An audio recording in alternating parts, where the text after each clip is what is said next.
अस्सलामुअलैकुम। अॼु जी कहाणी ॿिनि पोड़नि जी कहाणी। अॻाटे ज़माने में हिकु ॻोठ में ॿ पोड़ा रहंदा हुआ ऐं उहे पाड़ेसरी पिणु हुआ। हिकु दफ़े पाण में ॿिन्ही पोड़नि कचहरी कई।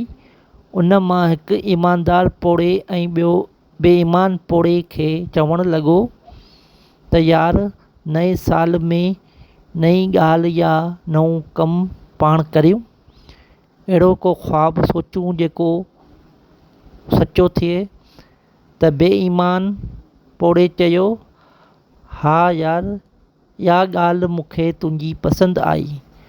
हाणे पाण नए साल में मिलंदासीं ऐं पंहिंजो पंहिंजो ख़्वाबु हिक ॿिए खे ॿुधाईंदासीं। ऐं वक़्तु जीअं गुज़रंदो वियो ऐं जॾहिं नओं साल आयो त 5-6 ॾींहंनि खां पोइ नए साल में ईमानदार ऐं बेईमान पोड़े पाण में मुलाक़ात कयनि। उन ते ईमानदार पोड़े चयाईं त मूं ख़्वाबु ॾिठो, मुंहिंजो भाॻु आसमान तां वसी रहियो आहे। ऐं बेईमान पोड़े चयाईं, मूं ख़्वाबु ॾिठो यार, मुंहिंजो भाॻु ज़मीन हेठां निकितो आहे। उन खां पोइ कुझु ॾींहं गुज़रिया त हिकु ॾींहुं ईमानदार पोड़ो पंहिंजे ॿनी में हर हलाए रहियो हो त ओचितो हर जे चुनी ज़मीन में वञी लॻी। त उन खां पोइ उन ईमानदार पोड़े जीअं ई ज़मीन वधीक खोटी त हिकु वॾी टामे जी देॻ नज़र आई। ऐं जीअं ई देॻ जो ढक खोलियाईं त ॾिसे थो उन में हीरा मोती जवाहरात पियल हुआ अंदरि। उन खां पोइ उहो ईमानदार पोड़ो डोड़ी बेईमान पोड़े वटि अची पहुतो ऐं चवणु लॻो त वञ, मुंहिंजी ॿनी ते उतां हीरनि ऐं मोती वारी देॻ निकिती आहे। तुंहिंजो ख़्वाबु सचो थियो। उन तां बेईमान पोड़ो बेवकूफ़ी सम्झी साणुसि खिलणु लॻो ऐं चयाईं, ठीकु, आउं वञां थो। ऐं जॾहिं बेईमान पोड़ो देॻ जी जाइ ते पहुतो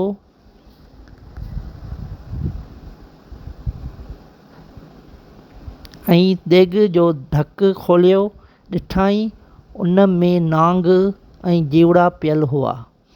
उन खां पोइ उन बेईमान पोड़ो इहा देॻ खणी ईमानदार पोड़े जे दर ते पहुतो। दर खे ठुक ठुक करण बदिरां बेईमान पोड़े सोचियो, आउं इहा देॻ छित ते खणी वञां थो। जीअं देॻ खे मथे छित ते पहुचायईं त उन वक़्तु बेईमान पोड़े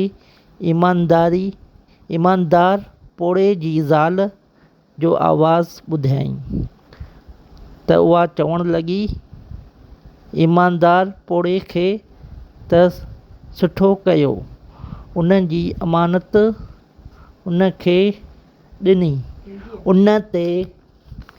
उन ते बेईमान पोड़े सोचियो त हीउ पोड़ो मूंखे मारणु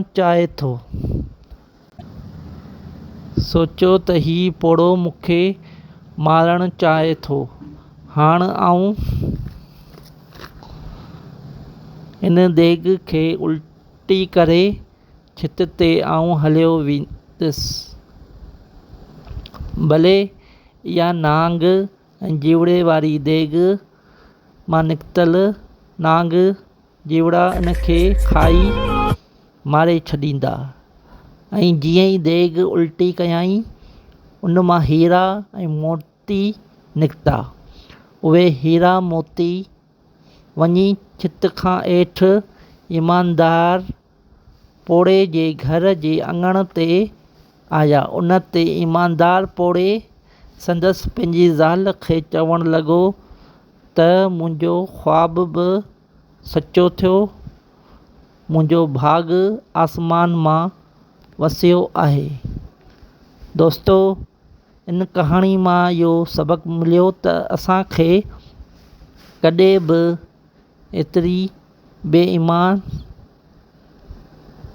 बेईमानी न करणु खपे ऐं सुठी सोच रखणु खपे। वधीक दिलचस्प कहाणियुनि ॿुधण लाइ सब्सक्राइब करियो, ही चैनल लाइक करियो ऐं शेयर करियो। महिरबानी।